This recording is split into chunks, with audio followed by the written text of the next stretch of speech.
नमस्कार किसान भाइयों, YouTube की नई वीडियो में स्वागत है। मैं डॉक्टर सिंह। जो हमने नया टॉपिक स्टार्ट किया था वो है ब्रीड सीरीज। तो ब्रीड सीरीज में आज जो दूसरी ब्रीड है वो है जर्सी ब्रीड। इसका हम जानेंगे ओरिजिन कहाँ से है, मिनिएचर जर्सी किसको बोलते हैं, प्रोडक्शन कितना है, कितना दूध देती है, कैरेक्टर्स क्या हैं। अगर लोग कंफ्यूज होते हैं ये साहीवाल है ये जर्सी है, उसको कैसे हम पहचान सकते हैं। और ये इन हिंदुस्तान में जो जर्सी और एचएफ इंपोर्ट कब स्टार्ट हुआ था, ये सारा का सारा इस ब्रीड इसमें जानेंगे। ये इस तरह से जो है एक जर्सी दिखती है। वैसे ओरिजिन कहाँ से हुआ था जर्सी ब्रीड का, तो अब ये ब्रिटिश ब्रीड हम इसको बोल सकते हैं, क्योंकि ये जर्सी आइलैंड जो है जो ब्रिटिश क्राउन के अंदर आता है, उस वहाँ से ही डेवलप हुई थी। बट इससे पहले कहा जाता है कि एक्चुअली में ये जर्सी आइलैंड से भी नहीं है। ये जो ब्रीड थी ये नॉर्मैन मेनलैंड से बड़े सारे फार्मर्स आए थे, जो फ्रांस का एक पार्ट है, वहाँ से ये जर्सी आइलैंड में लेके गए थे। और 1700 के करीब ये जो है इसको सेपरेट ब्रीड घोषित हुई थी ये। और 1799 से पहले ये क्या किया जाता था, इसको एज ए डोवरी दी जाती थी। वहाँ पे दो तीन आइलैंड से, जैसे ग्युंजी आइलैंड है, तो ये जब भी शादी होती थी तो किसी को ग्युंजी दी जाती तो किसी की जर्सी दी जाती थी, दोनों ही आपस में। पर 1799 के बाद क्या हुआ कि वहाँ से फिर इंपोर्ट जो है जर्सी आइलैंड के लिए बिल्कुल बंद कर दिया गया, ताकि वहाँ पे जो कैटल की प्योरिटी मेंटेन होती रहे। सर जॉन ली कॉन्टियर जो थे, उन्होंने सेलेक्टिव ब्रीडिंग पे स्टडी की और वो फेलोशिप ली उन्होंने रॉयल सोसाइटी में। और फिर उनकी बदौलत से ही royal Jersey agriculture and horticulture society बनी थी 1833 में। और उन्होंने ही फिर हर्ड बुक स्टार्ट की थी जर्सी ब्रीड की। तो 2010 में क्या हुआ था कि इम्प्योर जर्सी का सीमेंट इंपोर्ट कर दिया गया था जर्सी आइलैंड में। और उसके 100 के करीब बच्चे आए थे, बट वो बच्चों को उन्होंने बिल्कुल भी हर्ड बुक पे रिकॉर्ड नहीं किया था, क्योंकि वो एक क्रॉस ब्रीड पैदा हुए थे। इस तरह से ब्रीड की प्योरिटी मेंटेन की जाती है जर्सी आइलैंड में। अगर अमेरिकन जर्सी की बात करें तो 1850 में जर्सी जो है इंपोर्ट की गई थी अमेरिका में, और वहाँ पे फिर ब्रीड सोसाइटी बनाई गई थी, जर्सी कैटल क्लब उसको बोलते हैं। और उसी बदौलत अमेरिका में क्या हुआ कि उन्होंने जो मेन फोकस था उनका उनका फोकस था दूध पे। और जब भी दूध चाहिए होगा तो हमें एक छोटी ब्रीड से हमें दूध कम मिल सकता, तो उन्होंने जो फोकस किया वो किया कि हमारे यहाँ बड़ी गाय आए और कोर्स हो, मतलब ताकत वाली गाय हो। और उसी के हिसाब से उन्होंने काफ़ी अच्छी ब्रीडिंग की उसी हिसाब से। और उसी इसलिए जो है अमेरिकन जर्सी जो है वो बड़ी है एज कंपेयर टू जो ओरिजिनल जर्सी है।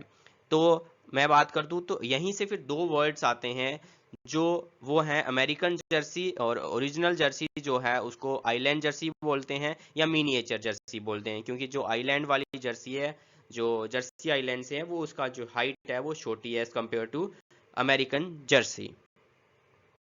तो आप देख पा रहे होंगे कि यहाँ पे जो है ये जो है जर्सी आइलैंड है, ये फ्रांस और यूनाइटेड किंगडम के बीच में है। तो जैसे नॉर्मैंडी, यहाँ से वो एक्चुअली में जो है जर्सी यहाँ पे लेके गए थे।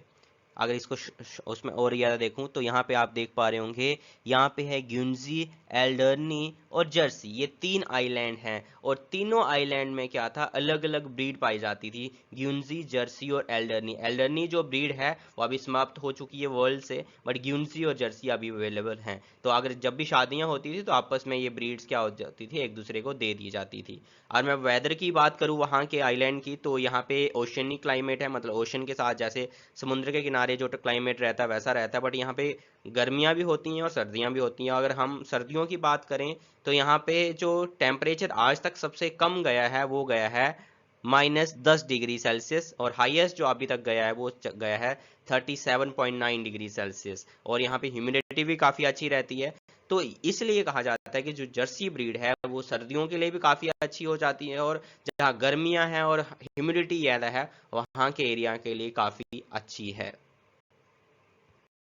हर ब्रीड कैरेक्टर्स के बारे में बात करें तो जो जर्सी है वो काफ़ी छोटे कद की है, छोटा उसका बॉडी वेट है, कम बॉडी वेट है उसका। और फीमेल की बात करूं वो 350 से 450 या 400 केजी तक हो जाती है, और जो मेल हैं वो 600 से 700 केजी के हो सकते हैं। और हम कलर की बात करें, ये ब्राउन कलर्स में आती है, कम ब्राउन और ज़्यादा ब्राउन के बीच में हो सकता है। मैक्सिमली ये कम ब्राउन रहती है। जैसे मैं आप फोटो दिखाता हूँ, इस कलर में सबसे ज़्यादा जो है जर्सी देखी जाती है। दूसरा है कि अगर हम प्योर ब्रीड जर्सी की बात करें तो इसके जो लाइटर बैंड मिलता है, मतलब जो इसका मुंह है, मुंह के पास एक वाइट कलर का पैटर्न मिलता है जो उसको दिखाता है कि जो इसका मजल है जहाँ मुंह है वो उसको अलग करता है, थोड़ा डार्किश बनाता है। और इसके जो पूंछ है, पूंछ के ऊपर काफी बड़े बड़े बाल रहते हैं और इसके जो हूफ्स हैं वो भी काले रहते हैं। जैसे ये है, आप देख पा रहे हैं यहाँ पे एक अलग ही पैटर्न है, यहाँ पे वाइटनेस अलग से मजल के जो है इसके बिल्कुल साइड साइड पे वाइट का एक रिंग आप देख पा रहे होंगे यहाँ पे। तो ये एक प्योर ब्रीड जर्सी की एक खासियत है।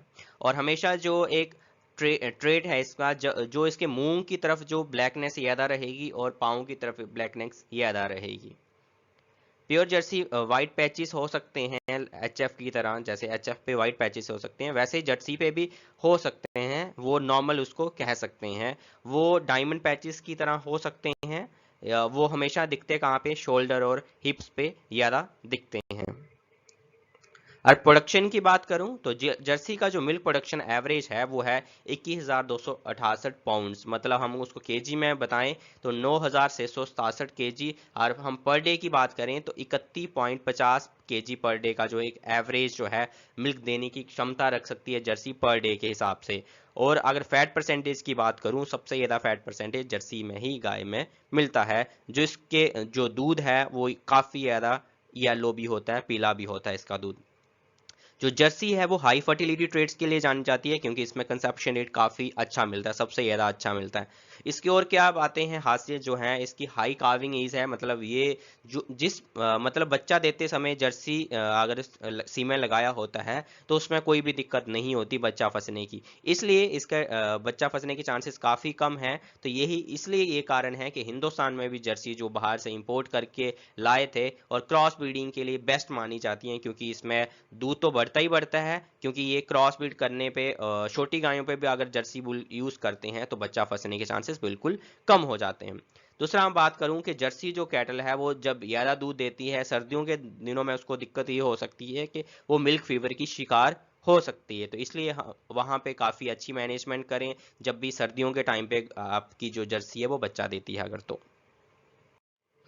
जर्सी इंपोर्ट इंडिया में कैसे स्टार्ट हुआ, तो central cattle breeding farm Sunabeda Orissa जो है 1972 में एस्टेब्लिश हुआ था, क्योंकि 1970 में 13 जनवरी को ऑपरेशन फ्लड लॉन्च किया गया था इंडिया में। तो दूध बढ़ाने के लिए फिर उन्होंने ये जो था सुनावेड़ा उड़ीसा में ये स्टार्ट किया था फार्म।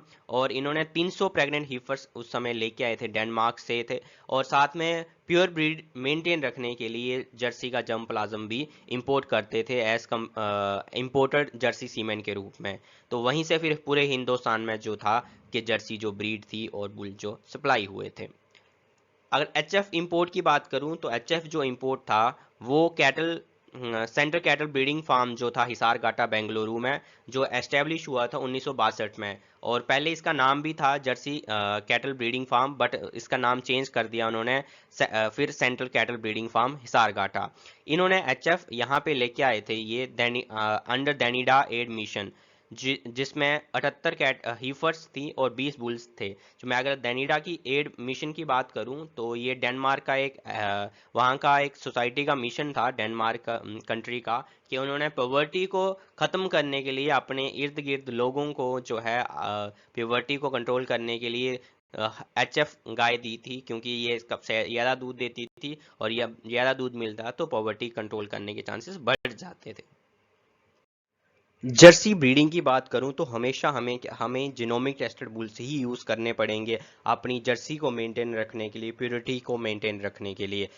क्योंकि अभी जो मैक्सिमम बात चल रही है रिलायबिलिटी की, एक्चुअली में दूध कितना ट्रांसफर होगा, वो जिनोमिक टेस्टेड हम बुल्स यूज करेंगे तो उसमें ज़्यादा दूध ट्रांसफर होता है। और साथ में जिनोमिक टेस्टेड बुल्स में ये भी पता चल जाता है कि आने वाली जो बच्चे है उसकी जो हाइट है या बॉडी वेट है कम होगा ज़्यादा होगा, क्योंकि हमें जर्सी ज़्यादा मिल्क प्रोडक्शन वाली चाहिए तो हमें उसका बॉडी वेट भी अच्छा चाहिए। तो इसी से ही पॉसिबल हो सकता है। दूसरा, अगर हम हाई ट्रांजिशन राइट वाले बुल यूज़ करते हैं, क्योंकि आपको ध्यान है कि मैंने पहले ही बताया जो है जर्सी जो है इसमें सबसे ज़्यादा प्रॉब्लम हो सकती है मिल्क फीवर की, तो उसको कंट्रोल करने के लिए अगर हम high transition right bull use करते हैं तो काफ़ी अच्छा रहेगा ब्रीडिंग में। हमेशा हमें ऐसी जर्सी चूज करनी चाहिए, अगर बुल हम यूज करते हैं तो उसका मोर देन 9500 केजी मिल्क होना चाहिए, पीटीए मिल्क होना चाहिए। अगर इससे हम कम यूज़ कर रहे हैं तो आपको कोई फ़ायदा नहीं मिलने वाला, क्योंकि उससे अच्छा कि आप ब्रीडिंग पे काम ही ना कीजिए। और ऐसी कंपनी जो high genetic merit Jersey bull provide करती है वो है एबीएस है। सीडीसीबी डाटा के अनुसार एबीएस है, डब्ल्यूडब्ल्यूएस है, एसटी जेनेटिक्स है। इसमें कैसे देख सकते हैं हम, जितना ज़्यादा जेपीई होगा, जर्सी परफॉर्मेंस इंडेक्स होगा, उतना अच्छा जो होगा वो एक जर्सी का बुल उतना अच्छा होगा। एनटीएम बेसिस के बारे में बात करें तो एसएजी और वाइकिंग जेनेटिक्स हैं, जितना हाई एनटीएम होगा उतना बेस्ट बुल होगा, क्योंकि ये सारा का सारा जर्मनी और उस वाले डेनमार्क वाले एरिया से, वहाँ पे एरिया में एनटीएम सिस्टम चलता है, और सीडीसीबी जो है अमेरिका में चलता है। साहिवाल और जर्सी में कैसे डिफरेंस करें हम, अगर हमें ब्रीड पहचाननी है तो साहिवाल जो है वो थोड़ी बड़े साइज की होती है, और जो जर्सी है वो छोटे छोटे साइज की होती है, जब हम दोनों ब्रीड को देखते हैं तो। और कलर की बात करूं, दिखती कैसे साहिवाल, तो वो थोड़ी लाल कलर की थोड़ी ज़्यादा दिखती है, लाल और भूरे कलर की। अगर हम जर्सी की बात करूं तो वो जो है वो थोड़ा dark colour, light and to dark colour हो सकती है ब्राउनिश में। अगर बॉडी की बात करूं तो काफी बड़ी हम दिखेगी साहिवाल में, और बहुत बड़ा डी लैब भी दिखेगा। जर्सी में ऐसा कुछ भी नहीं दिखता है। अगर इस फोटो में आप देख पा रहे होंगे कि जैसे ये जो है इसकी हम्प जो है काफी बड़ी है, और एक लाइन में भी नहीं है इसकी पीठ। और दूसरा है ड्यू लैब, तो आप देख पा रहे हैं ड्यू लैब रीजन, इसमें काफी ये जो स्किन है इसकी काफी यहाँ पे लटकी रहती है, इसको ड्यू लैब रीजन बोलते हैं। बट ऐसा जर्सी में बिल्कुल भी ये चीज़ नहीं दिखती है। जर्सी एकदम, उसकी पीठ है एकदम सीधी दिखती है, ड्यूलैप भी नहीं दिखता, और ना ही हम दिखती है। और दूसरा अडर की बात करें तो इसके जो साहिवाल होते हैं, साहिवाल की जो थन है वो थोड़े बड़े बड़े रहते हैं, और जो जर्सी के थन जो हैं वो छोटे छोटे रहते हैं, और जर्सी के जो थन हैं वो लटके कम रहते हैं एज कम्पेयर टू साहिवाल, अगर सेम दूध देती है तो। धन्यवाद किसान भाइयों, YouTube की वीडियो में एंड तक बने रहने के लिए। तो आपको भी कोई भी आपके मन में क्वेश्चंस आते हैं तो आप कमेंट में लिख सकते हैं, और उसमें मैं हमेशा कमेंट का आंसर देता ही हूँ।